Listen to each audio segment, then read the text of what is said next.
नमस्कार, सातारा सेवन star news चॅनलमध्ये आपले सहर्ष स्वागत आहे. जळगाव विकास सोसायटीवर राष्ट्रवादी शिवसेना युतीचा झेंडा. सर्व 13 जागांवर दणदणीत विजय, विरोधकांचा पूर्णपणे धुव्वा. संपूर्ण सातारा जिल्ह्याचे लक्ष लागून राहिलेल्या कोरेगाव तालुक्यातील जळगाव येथील भगवानराव जाधव विविध कार्यकारी सहकारी सेवा सोसायटी संचालक मंडळाच्या शनिवारी झालेल्या पंचवार्षिक निवडणुकीत राष्ट्रवादी काँग्रेस पक्ष आणि शिवसेना युतीने नेत्रदीपक यश संपादन करत विरोधी भाजप पॅनलचा धुव्वा उडवला. युतीच्या सर्व 13 उमेदवारांनी 200हून अधिक मतांच्या फरकाने विजय मिळवत सोसायटीवरील आपले निर्विवाद वर्चस्व कायम राखले. निकाल जाहीर होताच कार्यकर्त्यांनी गुलालाची उधळण, फटाक्यांची आतिषबाजी आणि घोषणाबाजी करत जल्लोष साजरा केला. दिवंगत खासदार लक्ष्मणराव पाटील यांचे एकनिष्ठ आणि कट्टर समर्थक म्हणून ओळख असलेले भगवानराव जाधव यांनी अनेक वर्ष या विकास सोसायटीवर प्रभावी नेतृत्व केले. त्यांच्या अकाली निधनानंतर शेतकरी सभासदांच्या आग्रहास्तव आणि मागणीनुसार या विकास सोसायटीला त्यांचे नाव देण्यात आले आहे. त्यामुळे या निवडणुकीकडे संपूर्ण तालुक्याचे विशेष लक्ष लागून राहिले होते. निवडणूक जाहीर झाल्यानंतर मदत व पुनर्वसन मंत्री मकरंद पाटील, सातारा जिल्हा मध्यवर्ती सहकारी बँकेचे चेअरमन खासदार नितीन काका पाटील, राष्ट्रवादी काँग्रेस शरदचंद्र पवार पक्षाचे प्रदेशाध्यक्ष आमदार शशिकांत शिंदे, युवा नेते दयानंद भोसले व कोरेगावचे प्रथम नगराध्यक्ष प्रशांत उर्फ राजाभाऊ बर्गे यांच्या नेतृत्वाखाली राष्ट्रवादी काँग्रेस पक्ष आणि शिवसेने एकत्रित पॅनेल उभे केले आहे. युवा नेते गौरव भगवानराव जाधव यांच्या नेतृत्वाखाली राष्ट्रवादी काँग्रेस पक्ष आणि युवराज पाटील यांच्या नेतृत्वाखाली शिवसेना पक्षाने एकत्रित येत युती केली होती. त्यांच्या विरोधात भाजपचे माजी तालुका अध्यक्ष संतोषाबा जाधव यांच्या नेतृत्वाखाली स्वतंत्र पॅनेल निवडणूक रिंगणात उतरले होते. दोन्ही गटांनी प्रचारात मोठी ताकद लावल्याने निवडणूक चुरशीची झाली होती. निवडणूक निर्णय अधिकारी RS करनवर यांच्या उपस्थितीत शनिवारी दिवसभर कडेकोट पोलीस बंदोबस्तात शांततेत मतदान प्रक्रिया पार पडली. मतदानानंतर सायंकाळी तेथेच मतमोजणी करण्यात आली. मतमोजणीत राष्ट्रवादी काँग्रेस शिवसेना युतीच्या सर्व उमेदवारांनी 200 पेक्षा अधिक मतांचा फरक राखत विजय मिळवला. विरोधी पॅनलला मात्र नामुष्कीजनक पराभवाला सामोरे जावे लागले. विजयी उमेदवार पुढील प्रमाणे: सर्वसाधारण कर्जदार मतदारसंघ अभिजित सतीश जाधव 445 मते, गौरव भगवानराव जाधव 440 मते, दत्तात्रय जाधव 433 मते, अमोल व्यंकट भोसले 433 मते, दत्तात्रय विठोबा जाधव 430 मते, स्वप्नील हनुमान जाधव 427 मते, ईश्वरदादा पानबुडे 422 मते, हनुमंतराव मुगुटराव माने 410 मते. महिला राखीव मतदारसंघ रुक्मिणी प्रल्हाद वाघ 449 मते, वनिता गणेश जाधव 435 मते.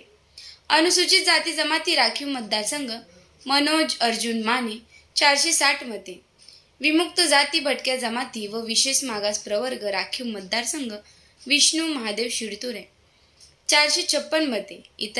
इतर मागासवर्गीय राखीव मतदारसंघ विठ्ठल राजाराम पवार 453 मते. निकाल जाहीर होताच जळगाव परिसरात जल्लोषाचे वातावरण निर्माण झाले. कार्यकर्त्यांनी गुलाल उधळत फटाक्यांची आतिषबाजी केली. पॅनलच्या विजयासाठी लोकनियुक्त माजी सरपंच राजेंद्र अर्जुन जाधव, सुरेश रूपचंद्र जाधव, संजय जाधव, अरुण अंतू जाधव, शिवाजी विनायक जाधव व हनुमंत जाधव यांनी परिश्रम घेतले. यावेळी शिवसेनेचे नेते व कोरेगावचे प्रथम नगराध्यक्ष प्रशांत उर्फ राजाभाऊ बर्गे यांच्यासह शिवसेनेचे पदाधिकारी आणि शिवसैनिकांनी फटाक्यांची आतिषबाजी करत जळगाव येथे भेट देत पॅनल प्रमुख विजयी उमेदवारांचा सत्कार करून शुभेच्छा दिल्या. यावेळी माजी नगरसेवक मुन्नाबाई काझी, एक्सचे युवा नेते किरण भोसले उपस्थित होते. निकालानंतर प्रतिक्रिया देताना प्रशांत उर्फ राजाभाऊ बर्गे म्हणाले, कोरेगाव तालुक्यात शिवसेना पक्षप्रमुख तथा उपमुख्यमंत्री एकनाथ शिंदे, पालकमंत्री शंभूराज देसाई, शिवसेना सातारा जिल्हा संपर्क प्रमुख शरद कनसे यांच्या नेतृत्वाखाली शिवसेना पक्षाची ताकद वाढत आहे. स्थानिक स्वराज्य संस्थांनंतर सहकार क्षेत्रातील निवडणुका देखील पूर्ण ताकदीने लढवण्याचा निर्णय घेण्यात आला आहे. शिवसेनेने या निवडणुकीत भक्कम साथ दिल्यामुळे हे यश मिळाले असून जळगावसह पंचक्रोशीतील शेतकरी सभासदांचे आम्ही मनपूर्वक आभार मानत आहोत, असेही त्यांनी सांगितले.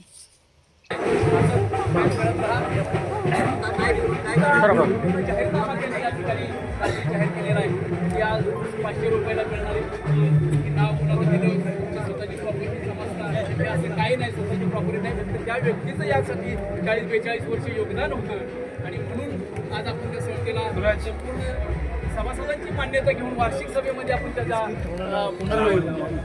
मंजुरी घेऊन त्यांचं नाव दिलेलं आहे. असं कुठेही चुकीच्या पद्धतीने आपण त्यांचं काम केलेलं नाही आणि म्हणून जे त्यांना जे बोलले आहे ते मला वाटतं माझ्या दृष्टीकोनातून बरोबर नाही. आणि पुन्हा तरी की आम्ही 15% 16% डिव्हिडंड देऊ, त्या 4% डिव्हिडंड देऊ, पण खऱ्या अर्थानं सहकारातलं जर त्यांना कळत असतं. कोणी जाहीरनामा काढला मला माहित नाही, पण संस्था कितीही करोडपती जरी मोठी झाली तरी 15%च्या पुढे डिव्हिडंड देता येत नाही, त्यांना अजून माहित नाही आणि संस्था चालवायला निघाली. ही वस्तुस्थिती आहे. म्हणजे त्यांना कळतंय की यावरनं सगळ्यांनी समजलं पाहिजे की यांना किती समजतं, किती अटकं जाईल. जर तुम्हाला जर किती सहकाराचा नियम आहे की तुम्हाला 15%च्या पुढे डिव्हिडंड देता येत नाही, किती संस्था मोठी असू द्या, हा त्याचा आपण उद्या जर काय आपल्याला जर फायदा झाला तर आपण त्या कशा पद्धतीने विभागणी करायची, काय करायचं ही संचालक मंडळ ठरवेल हे मान्य आहे. पण डिव्हिडंड म्हणून तुम्हाला 16% 20% देता येत नाही हे पहिलं लक्षात ठेवा. संपूर्ण जाहीरनामा त्यांचा चुकीचा होता, पण लोकांनी त्याच्यावर कुठेही विश्वास लावलेला नाही आणि प्रचंड यश आज आपल्याला या ठिकाणी झालेलं आहे. आज तात्या जरी इथे नसले तरी मला माहिती आहे की तुम्ही तात्यांच्यावर प्रेम करणाऱ्यावर आहे, पार्टीवर प्रेम करणारी सगळी माणसं आहेत. असंच प्रेम राहू द्या आणि पुढं भविष्यात सुद्धा मला वाटतंय या संस्थेसाठी आपलं निश्चितपणाने योगदान द्या आणि ज्या वेळेला तुम्हाला काही संस्थेचं काम असेल, पार्टीचं काम असेल, त्यावेळेला आपण या ठिकाणी उपस्थित राहावं आणि सहकार्य करावं. निश्चितपणानं आपली संस्था अजून पुढे वेगात नेण्याचं काम भविष्यात सुद्धा हे संचालक मंडळ करील आणि त्यासाठी आपल्याला असणारं लागणारं सहकार्य आज आमच्याकडून तुम्हाला निश्चितपणाने दिलं जाईल आणि संस्था पुढे नेण्याच्या कामासाठी जेवढं माझ्यासारख्या कार्यकर्त्याला जमत तेवढं तुम्हाला निश्चितपणानं सहकार्य करू आणि असंच प्रेम आज त्यांच्या कुटुंबावर, आपल्या पार्टीवर तुम्ही सगळ्यांनी द्या आणि कुठल्याही आमिषाला बळी पडणार काही तुम्ही पडलेला नाही. मी तुमचं पुन्हा करावं एवढं तुमचं कौतुक आहे. तुम्हाला सगळ्यांनाच माझ्या वर्गाला असेल, माझ्या राजकीय वर्गाला असेल, बहिणात वर्गाला असेल, या संपूर्ण माझ्या मतदार बंधूंना मनापासून तुम्हाला नमस्कार करतो की या ठिकाणी तुम्ही खऱ्या अर्थानं तुम्हाला तुमचं अभिनंदन करावं, किती तुमचा आभार मानावे. माझ्याकडे शब्द अपुरे आहेत, कारण माझा उद्देश एवढाच होता की संस्था फक्त जिंकली पाहिजे आणि तात्यांचं जी स्वप्न होतं ती आपल्या कायम राहिलं पाहिजे आणि आज ती आपण कमी नाही जास्तीत जास्त 200-2.25 विरोधकांना मतं पडली तेवढ्या मताच्या फरकानं आज आपण निश्चितपणे निवडून आलो. हे तुमचं सगळ्यांचं कर्तव्य आहे आणि आज मला वाटतं या ठिकाणी आपले कोरेगाव नगरपंचायतचे पहिले नगराध्यक्ष राजाभाऊ बर्गे यांनी थोडंसं मार्गदर्शन करताना मी त्यांना विनंती बरं.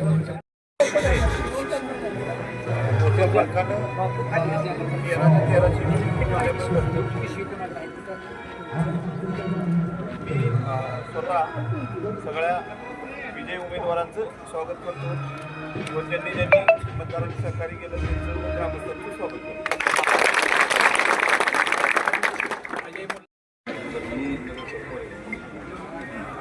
कोरेगावचे नगरसेवक मुल्ला काजी आणि सकाळचे सकाळ अधिक बर्गे अजित मुल्ला या ठिकाणी उपस्थित आहेत. त्यांचंही आज या ठिकाणी मध्ये 13 उमेदवार जी बिनविरोध निवडून आले ती सर्व जळगावकरांच्या ग्रामस्थांच्या पाठिंब्यामुळे आले आणि सर्वांचं फार मोठं योगदान आहे. सर्वांनी एकी केले, कुठल्याही आमिषाला बळी न पडता त्यांनी प्रामाणिकपणे जनतेचा कौल दिला. याबद्दल कोरेगाव आणि आमचे प्रथम नगराध्यक्ष राजाभाऊ बर्गे यांच्या वतीनं मी सर्व ग्रामस्थांचा मनापासून आभार मानतो आणि सर्व